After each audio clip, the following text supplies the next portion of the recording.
lalaki na mga lalaki din ang hanap ko, di ba? Kung alam ko yan, ang kaibigan. Hindi, nakasombrero. Asan ba? Kung sombrero. Ayun na din. Bebe. Kasi, pinag ko lang yung boyfriend mo sa gilid ka. Ay, ka na dito. Gusto ko makilala ko yung boyfriend mo. Yan.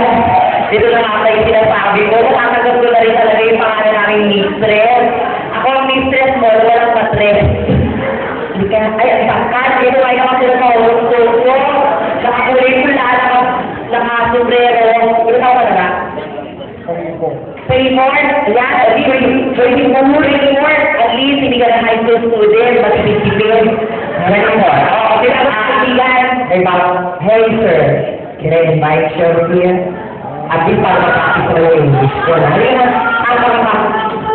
ayun. Ito lang kami naman, Albert, sa California. Ano pa, kayo naman, hanap natin ako mahanap din. Tama na natin.